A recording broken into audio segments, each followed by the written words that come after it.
Baruchim Habarim, welcome to Messianic Moment Ministries. I'm Stephen Bruck, and you know who you are on this second day of April 2021. Well, we're still in Hag HaMatzot, in other words, the 7 days of the Festival of Unleavened Bread, which most people consider to be Passover, and the Parashah readings for the Festival of Passover are designated one per day for the 7 days, 8 days if you're in the Diaspora, each day having a specific portion of the Torah relating to the Passover. Now, today's reading covers when the second Passover in the desert was being celebrated, and there were some who had become unclean due to their having been in contact with a dead body. As such, they were banned from the ceremony.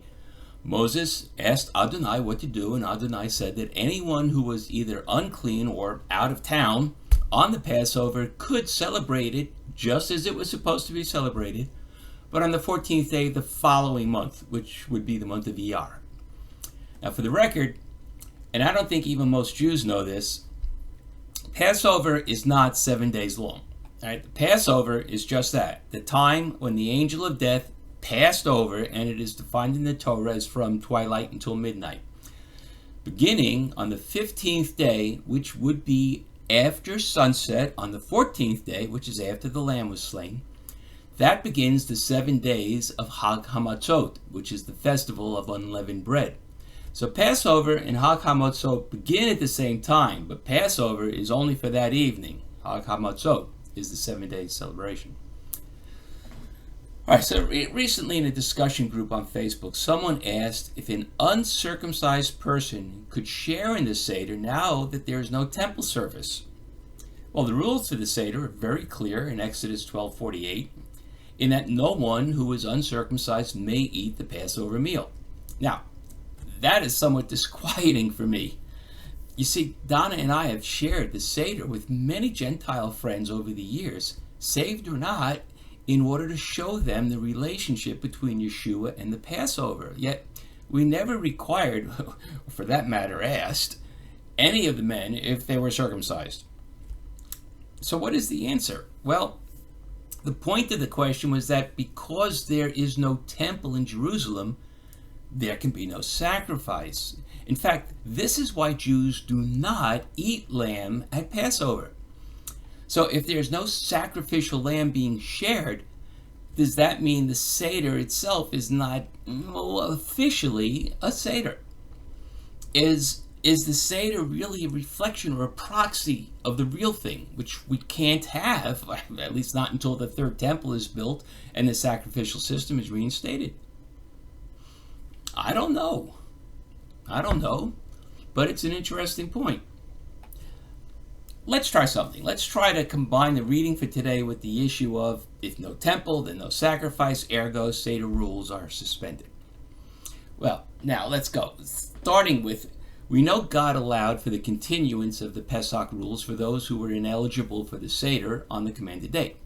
They were still required to celebrate it, but at the same time the following month. To me, this means that God is open to allowing some form of dispensation to those whose hearts want to obey, but who are physically unable to do so. Now, if this is true, then because the Seder is not in complete compliance, and that we're not eating a sacrificed lamb, then maybe, just maybe, God is willing to allow dispensation to those who are not circumcised physically, but whose hearts are willing to obey, to partake in these pseudo Seders. Now, I can't say for sure, and if anyone wanted to really say one or the other, well, I would have to say go with what God said exactly. I mean, you cannot go wrong if you do just as God says to do.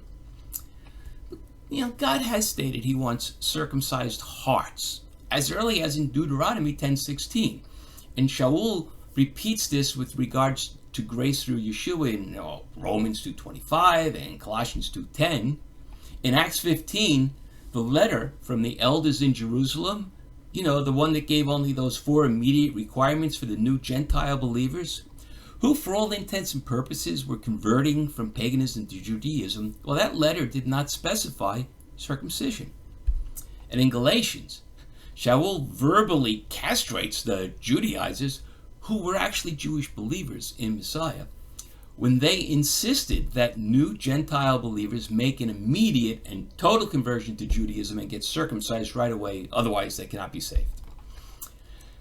So it seems that those who have accepted Yeshua as their Messiah and were not circumcised physically, but are circumcised spiritually, may be accepted as an Israelite.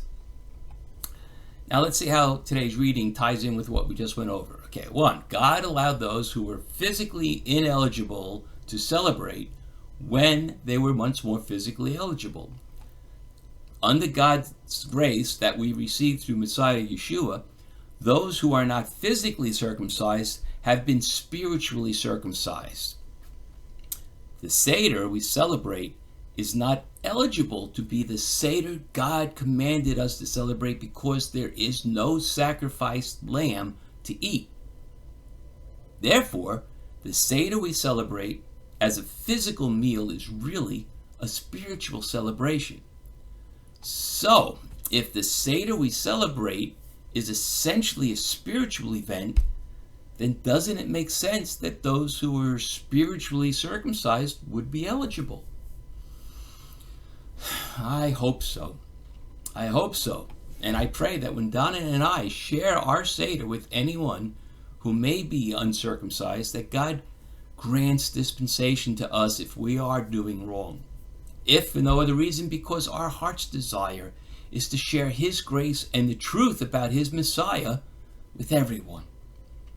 As for you, well, if you also like to share your Seder with others, it's up to you to decide if you will require all the men to drop trowel in order to see if they qualify.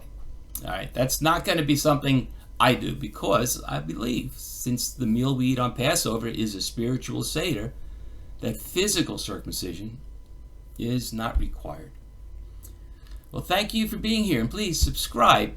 Do it here by clicking the little icon there in the corner, but go back to the website and click the subscribe button in the right-hand margin, please, because they're different different lists.